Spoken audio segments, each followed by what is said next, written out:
నమ్మ RCB fans అందరూ కూడా గుడ్ వైబ్స్ తో ఉన్నారు కదా right now.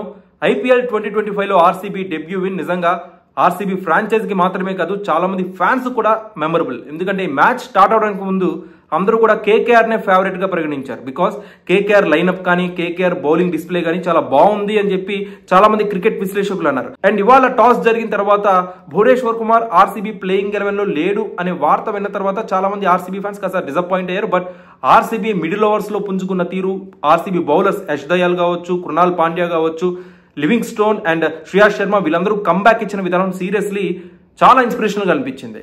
And second innings లో ఫిల్ సాల్ట్ యొక్క ఇన్నింగ్స్ కావచ్చు, విరాట్ కోహ్లీ ఇన్నింగ్స్ ఇవన్నీ కూడా extraordinary batting display. And Rajat Patidar take above అతను కూడా చాలా బాగా ఆడాడు, కెప్టెన్ రజత్ పటీదర్.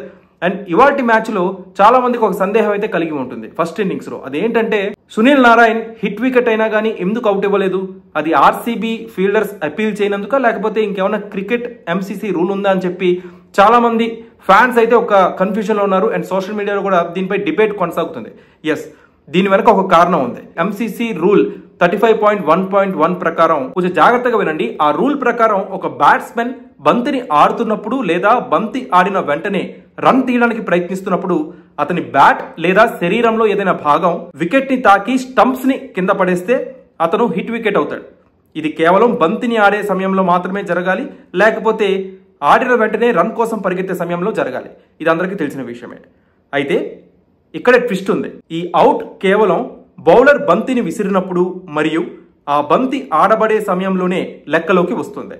ఒకవేళ బంతి డెడ్ బాల్ అయిన తర్వాత ఇలా జరిగితే అది అవుట్ గా పరిగణించబడదు. ఎంసీసీ రూల్ 35.1.1 ప్రకారం బ్యాట్స్మెన్ తన బ్యాట్ లేదా శరీరంతో స్టంప్స్ ని కింద పడేస్తే అది హిట్ వికెట్ గా లెక్కింపబడుతుంది. కానీ అది బంతి ఆడే సమయంలో మాత్రమే జరగాలి. సో ఎగ్జాక్ట్లీ ఇవాటి మ్యాచ్ లో ఇదే జరిగింది. ఆ బంతి అప్పటికి డెడ్ బాల్ అయిపోయింది. కీపర్ గ్లౌస్ తో పట్టుకున్నాడు ఆ బంతిని. At the same time umpire wide గా ప్రకటించేశాడు.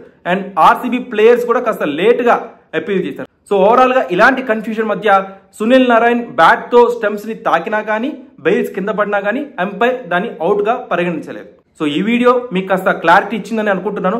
మీకు ఈ రూల్ గురించి తెలుసా? నాకు తెలిసి చాలా మంది హార్డ్ కోర్ క్రికెట్ లవర్స్ కి అయితే ఈ రూల్ గురించి తెలిసే ఉంటుంది. బట్ ఎవరైతే కొత్తగా క్రికెట్ చూడడం స్టార్ట్ చేశారో వాళ్ళకి ఈ రూల్ గురించి అంతగా తెలియకపోయి ఉండవచ్చు. సో ఓవరాల్ గా ఈ రూల్ గురించి మీ అభిప్రాయం ఏంటి? అట్ ద సేమ్ టైం ఇవాళ ఆర్సీబీ బ్యాటింగ్ మరియు బౌలింగ్ డిస్ప్లే పై మీ అభిప్రాయం ఏంటో కూడా కామెంట్ సెక్షన్ లో పంచుకోండి.